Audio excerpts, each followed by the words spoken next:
Hey everybody, I like that wild hair, isn't that crazy? Anyways, other than that, enough about me.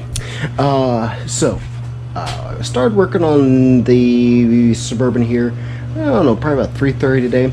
Yesterday, we actually got the trans in. I just had kind of a lousy day. I don't know what it was. I was busy second guessing myself and all kinds of weird stuff and just really felt like garbage. So, I don't know what was going on, phase of the moon, not enough of some vitamin, or just woke up on the wrong side of the bed. I don't know, but anyways, that's what happened. So this kind of felt crummy, felt like I didn't get much done, second guessed myself and all that. But today has been much more productive, even though yesterday Bear and I did get the whole transmission in here.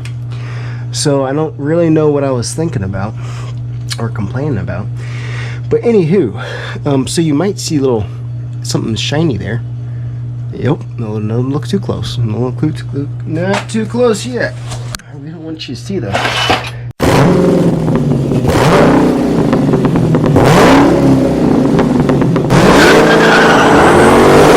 Surprise yet. So, I've got one more part to put on the transmission before I'm done tonight. So, we got all this assembled, as you know. And we got our new switch on there because the other one broke. I was able to clean up the connections there and have that work correctly. I think my little wire there for the O2 sensor, I need to toss it over to the other side, I think. I'm not sure on that actually. But anyways, we got all this assembled. We got, let me put the light down here. We got our bracket here assembled. We got our fuel line bracket bolted on. We got our bracket here. We did the little alignment check, put it on there at an angle, went up inside, put in neutral, kind of line that up. I don't know how important all that is, but didn't want to mess it up. Need to clean the oil pan. Whoa, don't look at that. Nope, don't look at that. Ugh. So we also got our ARP bolts on there on the flywheel. That was pretty easy. It was a little tricky on that one flywheel because of course when I started, let's get on the back pad here.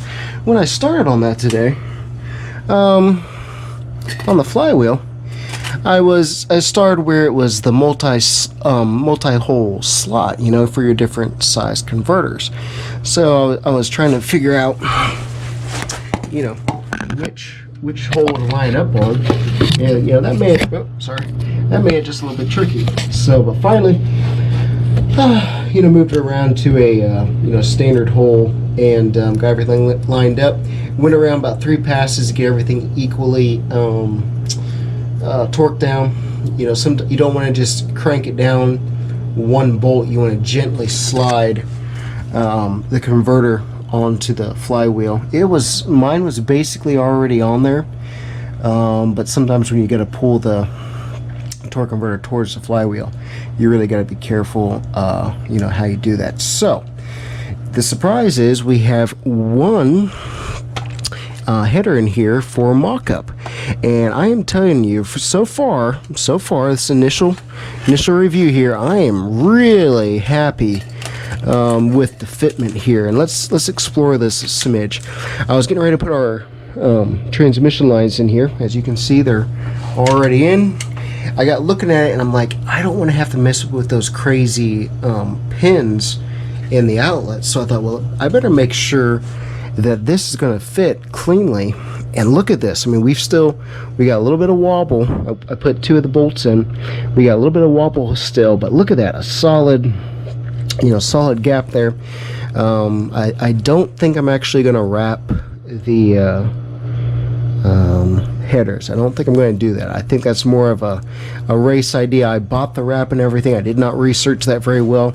Thankfully I didn't spend a lot on the wrap, but still I don't think it's going to be as useful on a daily vehicle as I thought. So there'll probably still be a good idea to wrap these somehow, even though we did add the cooler line here, because for whatever reason, even though it was an LT with the 410 and the auto ride, it didn't come with the cooler. I do not know why. We've got it set up over here. We got our cooler lines for the oil as well. So, like I said, don't know why. Oh, we got the transmission dipstick in. I'm getting ready to put on the cover here once I'm done with the video. But I just wanted to show you how close the fitment is on here. Look at that. And we still got a little bit of wiggle room too. I think the closest spot on fitment is this tube right here. I think that's the closest one. I can't quite get my finger in there, but it's still, there's still a gap. It might, you know, it might rub long term. We still got to get the gaskets and put them in. But so far, really happy with our clearances here. I didn't have to take out the heat shield here for the AC, which is really good. I don't want to cook that. And when I go up top here, we'll show you how it looks. You know, well, you might be able to see right here, it clears the compressor well, clears the motor mount well. It just looks really, really good. I'm really happy so far. I was so excited. I went inside and, you know, got Bear and Amy and said, "You gotta look at this. You gotta look at this."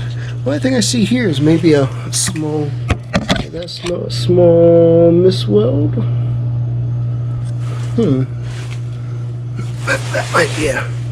That might be a smidge of an issue. It looks like it might need to get welded right there. Let's stick a screwdriver in here and see about that. Oh, of course it's over here. I think I have a small screwdriver. I think there's a small screwdriver. I don't know. Let me see how much more I can mutter at you guys. Yeah, we don't have a screw, but how about, or a screwdriver, but how about a screw? Alright, so let's see how far. Well, it stops there, so maybe they just didn't finish it, or it goes in about right there. It might be. What we need to actually is stick a wire up there and see if it, at least with it right there, we could get somebody to, might be able to get Chris to weld it. A little bit crusty on there. We'll see how long these last, but like I said, for 200 bucks, I don't think we complain too much, but that might be a little bit of an issue. I didn't look at that one. The flanges look good. Really happy with the flanges. Took a level to it, and it looked really good. So, all right, and here on my back. So, let me pause this. I'm going to put the 10mm bolts in that shield, and we're going to call it done tonight on here. Then we'll go up top and show what the header looks like from up there. All right, everybody. So we got the up above view. I forgot the flashlight again. You can see though I got the transmission lines mounted the right way, which is nice. So I had to flip this one around a little bit to get it right. So thankfully it seems like it's in good shape still. Doesn't seem to be leaking. At least it wasn't before I started playing with it. So left this grill in here while I'm stomping around. Once we get closer to getting everything else done, I don't know why I didn't tape the cooler intakes. Not sure on that, but anyways, I did not. Probably a bad idea. But anyways, it definitely seemed easier to put these in from the top for this time. At least that's the way I did it. And I'm really impressed. I didn't have to mess with this shield. Some people mentioned that was an issue, but you know, there's plenty of room. You know, it's not in the way of the you know, compressor here. It's going to go back a smidge, but it's not going to be in the way of that on this side. So we might have a little fitment issue over there with the steering shaft, but we'll play around with that, see how it goes. But so far, really impressed.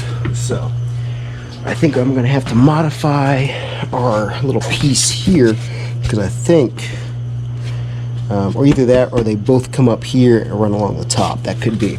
Got a mosquito bite my elbow, sorry about that. But anyways, yeah, making progress. Stay tuned.